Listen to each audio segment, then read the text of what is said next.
Good morning, my dear students of class 9. So today we are starting our NCERT CBSE का class 9 supplementary book The Moments का chapter number 1 The Lost Child. एक खोए हुए बच्चे की कहानी, मतलब एक बच्चा जो कि फेयर में जाता है अपने मम्मी पापा के साथ। जाते हुए वो सड़क से मेले में जा रहा है घूमने के लिए। जाते हुए के बहुत सारे घटना हम लोग देखेंगे। एक बच्चा जो जब वो छोटा रहता है उसके अंदर बहुत सारी क्यूरियोसिटी, बहुत सारे लालच उसके अंदर रहता है। हर एक चीज़ पे वो अफेक्शन होता है, अफेक्टेड होता है हर एक नए नए चीज़ों को देख के जो कि कभी उसने देखा नहीं है। बट वही लड़का जब मेले में भीड़ में अपने मम्मी पापा को खो डालता है, तब वो वही सब चीज़ जो कि बलून वगैरह होता है, जो कि लालची चीज़ देख के वो पहले लालच हो जाता है, अब वो उसको ध्यान नहीं देता है। अब उसके लिए सिर्फ उसके मम्मी पापा प्रायोरिटी हो जाता है। और यही हम लोग के लिए होता है ना, दुनिया के हर एक महंगी कीमती चीज़ हमारे माँ बाप के सामने फीका पड़ जाता है। तो ऐसा ही एक प्यारा सा स्वीट सा घटना हम लोग पढ़ेंगे through out the chapter the lost child. Let's start. A child goes to a fair with his parent. एक बच्चा अपने मम्मी पापा के साथ कहा जाता है मेले में। He is happy and excited and wants the sweets and toys display there. वो वहाँ पर मेले में जाते हुए बहुत सारी चीज़ को देखते हैं, जैसे मिठाई, खिलौना वगैरह वहाँ पर देखता है, जो देख के काफ़ी वो एक्साइटेड होता है। But his parents don't buy them for him, लेकिन उसका मम्मी पापा उसे खरीद के नहीं देता है। Why then does he refuse when someone else offers them to him? कुछ देर बाद कोई दूसरा आदमी उसको वही सब सामान देने पे राजी होता है, लेकिन तब और वो चीज़ नहीं लेता है। क्यों लेना नहीं चाहता है? क्यों ऐसा क्यों? तो let's start the chapter. It was the festival of spring. ये स्प्रिंग का एक फेस्टिवल है। स्प्रिंग एक महीना है, हम जानते हैं बसंत के महीने को स्प्रिंग बोला जाता है, तो उस टाइम का एक उत्सव है। From the wintry shades of the narrow lanes and alleys emerged a gaily clad humanity. Some walked, some rode on horses, others sat being carried in bamboo and bullock carts. बहुत लोग इकट्ठे किसी की तरफ जा रहे हैं, कोई गलियों से, कोई घोड़े की गाड़ी से, कोई बैठा है थोड़ा देर, कोई बम्बू की गाड़ी से, कोई बैलगाड़ी से कहीं जा रहा है। One little boy ran between his father's legs and brimming over with life and laughter.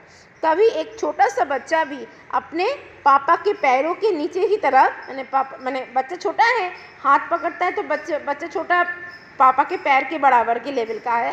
पापा के हाथ पकड़ के हंसी खुशी कूदते हुए वो भी जा रहा है। सब लोग जैसे जा रहा है एक तरफ, वो भी उसी तरफ जा रहा है। कम चाइल्ड कम, कॉल हिज पेरेंट। उनके पेरेंट्स बोलते हैं बेटा आओ बेटा आओ। एज ही लैग बिहाइंड, वो क्योंकि वो खाली आगे, मैंने छोटे छोटे बच्चे क्या होता है, छोटे छोटे बच्चे को लेके जब चलोगे या तो बच्चा आगे दौड़ के चला जाता है या तो पीछे पड़ जाते हैं बच्चे, क्योंकि बच्चों के सामने ऐसी चीज़ देखते हैं रास्ते में, वो देखते बच्चे अफेक्शन हो जाता है। तो इसीलिए उसके मम्मी पापा खाली बोल रहे हैं come child come. Fascinated by the toys in the shop that line the way, क्योंकि वो बच्चा पीछे इसलिए पड़ रहा था, दुकान में बहुत सुंदर सुंदर खिलौना देख रहा था और उसी की तरफ उसका ध्यान जा रहा था, तो उसके लिए वो पीछे पड़ रहा था और उसके लिए उसके मम्मी पापा उसको बुला रहे थे कम चाइल्ड कम। ही हरीड टुवर्ड हिज पेरेंट्स, जैसे मम्मी पापा बुला रहे तभी वो दौड़ दौड़ के फिर उनके पास आ गए। His feet obedient to their call, वो एकदम माने बुझदार बन के, समझदार बन के, एकदम ओबीडियंट एक बच्चे जैसे मम्मी पापा को बुलाने पे दौड़ के चले गए। His eyes still lingering on the residing toy, लेकिन उसका आँख जो है, वो आँख, उसका नज़र जो है वो चमकती हुई खिलौने की तरफ ही अटा रहा था। As he came to where they had stopped to wait for him, he could not suppress the desire of his heart, even though he well knew the old cold stare of refusal in their eyes. वो इतना खिलौना देख रहा है, उसके मन का लालच को वो रोक नहीं पा रहा था। तभी वो क्या किया, उसको पता था कि अगर मैं ये सब देख के रुक भी जाऊंगा, उसके मन का जो इच्छा था कि वो सब खिलौने लेना, तो पापा मम्मी उसे मना करेंगे, रिफ्यूज़ कर देंगे, पापा मम्मी मांगने पे देंगे नहीं। I want that toy, he pleaded, वो थोड़ा सा मन ही मन उसको जिद किया कि मुझे खिलौना चाहिए। His father looked at him red eyed, उसके पापा बड़ा बड़ा लाल लाल आँख निकाल के उसकी तरफ गोल गोल आँख निकाल के देखा। इन इज फैमिलियर टेरेंट्स वे, जैसे कि पापा लोग करते हैं ना, या तो पापा लोग गुस्सा होते हैं या लोग मम्मी लोग गुस्से होते हैं, बेसिकली पापा लोग के होते हैं। His mother, melted by the free spirit of the day, was tender and giving him her finger to toe hold and said, "Look, child, what is before you." और मम्मियाँ क्या करते हैं, जब पापा गुस्सा हो जाते हैं, डांटते नहीं है, पापा सिर्फ बड़ा बड़ा गोल गोल आँख निकाल के, लाल लाल आँख निकाल के उसकी तरफ घूर के देखा, और मम्मी समझ गई कि पापा गुस्सा हो जाएंगे, तो मम्मी क्या किया, उसको बुला दिया, उसको समझा दे कि बेटा चलो हम लोग आगे की तरफ चलते हैं, आगे और भी ऐसे बहुत सी चीज़ हम लोग को मिलेंगे देखने के लिए। It was a flowering mustard field. वो लोग जिस रास्ते से जा रहे थे वो एक सरसों का खलियान था, खेत था। Pale like melting gold as a swift across miles and miles of even land. जहाँ तक मतलब मेले तक जाते हुए जो खेत उनको मिला था, वो खेत पूरा सरसों का खेत था। पके हुए सरसों पर चारों ओर फले हुए थे और जैसे लग रहा था कि सोने का खेत है, ऐसे लग रहा था, सरसों सब पक गए थे। A group of dragonflies were bustling about on their gaudy purple wings, intercepting the flight of a lone bag bee or butterfly in search of sweetness from the flowers. और कोई भी खेत खलियान में जब फसल पक जाते हैं तो ड्रैगन फ्लाई एक प्रकार के मक्खी होती है, वो सब उड़ने लगे हैं, बहुत सारे अपने बंच लगा के, विंग्स लगा के वो सब उड़ रहे हैं। तो बच्चे देख रहा है वो सब फ्लावर के ऊपर आके बैठ रहे हैं फ्लावर से रस लेने के लिए। The child followed them. एक छोटा सा बच्चे के लिए सब कुछ इंटरेस्टिंग होता है, जो चीज़ वो ज़िंदगी में कभी नहीं देखा हो ऐसा ही चीज़ देखना। छोटे छोटे बच्चे डॉगी, कैट ये सब देख के डरते नहीं हैं, बल्कि उसको छूने की कोशिश करते हैं ना। हम लोग सोचते हैं कि डॉगी काट देगा, ये लग जाएगा उसको, लेकिन वो बच्चा, उसके अंदर क्यूरियोसिटी इतना रहता है कि वो उसको पकड़ने जाता है। तो ये बच्चा भी देख रहा है जो खलियान से जा रहा था, सरसों के खलियान से, तो ड्रैगन फ्लाई उड़ रहा है और फ्लावर के ऊपर बैठ रहा है। ये देख के वो बच्चा भी उसके पीछे पीछे दौड़ रहा था ड्रैगन फ्लाई को पकड़ने के लिए। The child followed them in the air with his gaze till one of them would steal its wings and rest and he would try to catch it. और जैसे ही वो कोई फ्लावर के ऊपर ड्रैगन फ्लाई बैठ रहा था, वो बच्चे क्या कर रहे थे, पकड़ने जा रहे थे, लेकिन जैसे ही पकड़ने जा रहा था वो उड़ जाते हैं। ऐसा ही होता है ना बटरफ्लाई वगैरह। But it would go flapping up into the air when he had almost caught it in his hands. Then his mother gave a cautionary call, "Come child, come onto the footpath." जैसे ही लगभग बहुत देर से वो कोशिश कर रहा था एक ड्रैगन फ्लाई पकड़ने का, लेकिन एक बार जब वो पूरी तरह से एकदम पकड़ने वाले थे, तभी अचानक उसके मम्मी ने उसको बुलाया, बेटा आओ, चलो फुटपाथ से चलते हैं। ठीक है, मम्मी ने फिर पुकारा। He ran towards his parents. वो दौड़ के अपने मम्मी पापा के पास चला गया। Gaily and walked abreast of them for a while. और कुछ देर फिर रास्ता चला। Being, however, soon left behind, attracted by the little insect and worms along the footpath that were teeming out from their hiding places to enjoy the sunshine. अब जब footpath के ऊपर से जा रहा था तो फुटपाथ के ऊपर अचानक से बच्चे का नज़र गया, छोटे छोटे बहुत सारे सुंदर बटरफ्लाई टाइप का इंसेक्ट जो कि कीड़े मकोड़े, ओम्स वगैरह उड़ रहे थे।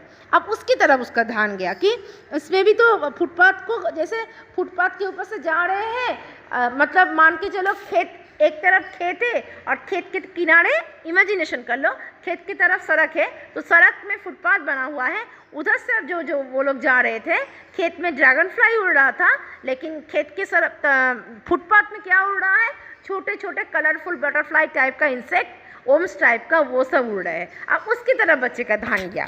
ठीक है, फिर बोल रहा है parents, "Come child, come." His parents called from the shade of a group where they had seated themselves on the edge of a well. He ran towards them.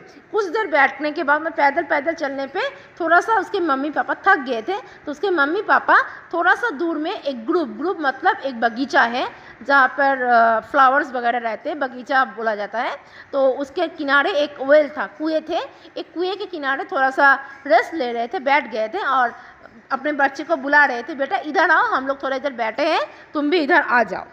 और शावर अप, लेकिन वो लोग अब कहाँ पहुँचे हैं, ग्रुप में, मतलब एक बगीचा में। ठीक है, A shower of young flowers fell upon the child as he entered the group. बच्चा क्या किया? बच्चा बैठा नहीं, मम्मी पापा थक गए हैं, बच्चे थकते नहीं हैं। बच्चे क्या किया? बच्चे ने वो बगीचा के अंदर घुसा और देखा वहाँ पर पूरा फूल की पंखुड़ियाँ गिरा हुआ था। एंड फॉरगेटिंग हिज पेन, वो भूल गया, मम्मी पापा बुलाए उधर बैठने के लिए, वो उस बात को पूरी तरह से भूल गया। He began to gather the raining petal in his hand, और वो क्या शुरू किया, जो फूलों की पंखुड़ियाँ नीचे गिर रहे थे पेड़ों से, क्योंकि स्प्रिंग का महीना है, बसंत के मौसम में हम देखते हैं पेड़ से पत्ते गिरते, फूल गिर जाते हैं, सूखे हुए फूल पूरा नीचे बगीचे में भर जाते हैं, तो उसका जो पंखुड़ियाँ हैं, जो पेटल्स है, वो कलेक्ट कर रहा था अपने हाथों में। But lo he hear the cooing of doves and run towards the paint. तभी अचानक उसने डव क्या होता है? घूंगी ना, घूंगी एक प्रकार का चिड़िया होता है, तो डव ने अपना आवाज़ दिया लू बोल के। जैसे उसका आवाज़ दिया वो डर गया और शाउटिंग चित्कार करके द डव मतलब चित्कार कर घूंगी बोल के वो दौड़ के चला गया। किधर? जहाँ पे मम्मी पापा बैठे थे। The raining petals drop from his forgotten hand, और डर के मारे जितने भी पंखुड़ियाँ उसने कलेक्ट किए थे सब हाथ से गिर गया, और डर के मारे वो दौड़ के चला गया अपने मम्मी पापा के पास। क्योंकि कभी उसने देखो ये हर एक चीज़ उसने कभी देखा नहीं था, सुना नहीं था, मैंने अंदाज़ा नहीं किया था। क्या क्या चीज़? एक है ड्रैगन फ्लाइज कैसे उड़ते हैं, दूसरा फुटपाथ में इंसेक्ट वगैरह जो कि कलरफुल बटरफ्लाई वो सब उड़ रहे थे, वो सब वो कभी नहीं देखे थे। ग्रुप में गए, बगीचे में पंखुड़ियाँ पेटल्स गिरे थे फ्लावर के, वो सब वो कभी देखे नहीं थे। ऊपर से डव जो कि गूंगी होती है, वह एक प्रकार की चिड़िया, उसका जो बर्किंग होता है, उसका जो पुकारना, वो जो बर्क करता है, उसका बर्क सुन के वो जो घबरा गया, वो भी कभी उसने सुना नहीं था। तो ये सारे के सारे चीज़ उसके लिए क्या था? नया था। तो वो क्या किया? डर के मारे जितने भी पंखुड़ियाँ उठाए थे सब फेंक के चला गया। Come child come, they call to the child. फिर मम्मी पापा बुलाए कि बेटा तुम इधर आओ। Who had now gone running in wild capers around the banyan tree. अभी अब वो लोग एक बनियान ट्री के पास खड़े हुए थे। And gathering him up they took the narrow winding footpath which led to the fair through the mustard field। अब एक बनियान ट्री के नज़दीक वो लोग आ चुके थे। अब वो बनियान ट्री से जो सीधा रास्ता जा रहा है, वही रास्ता सीधा जा रहा है किसके तरफ? वो मेले की तरफ। एक्चुअली ये लोग कहाँ निकले हैं? मेला घूमने के लिए। तो वो रास्ता अब बनियान ट्री के बगल से जो फुटपाथ मिला, वो वहाँ से वो लोग चलना शुरू किया, जो कि पूरा मेला तक पहुँचता है। So this is the first part of the lost child of your supplementary book Moments. Today that is enough. You people please read the passage at your home. If you have any doubts, if you have any queries, you can call me on inform me। आप लोग करते नहीं हो, सिर्फ question answer देने पे question answer complete करते हो, ठीक है? अच्छा बात है, अच्छा रिस्पॉन्स मिल रहा है क्लास 9 से। लेकिन आपको कंसेप्ट भी क्लियर होना चाहिए, चैप्टर भी क्लियर होना चाहिए। जब हम लोग MCQ करेंगे, तब हम एक एक को क्वेश्चन करेंगे, तब जब मुझे सवाल का जवाब नहीं मिलेगा तब डांट खाओगे, इतना याद रखना, ठीक है? So please listen the audio अगर अच्छे से सुनोगे तो कंसेप्ट तुम्हारा क्लियर होगा। कंसेप्ट क्लियर होगा तो कोई भी लाइन से कोई भी MCQ छोटा सा सवाल किया जाएगा, then you can easily answer that questions. Okay, have a nice day and good bye.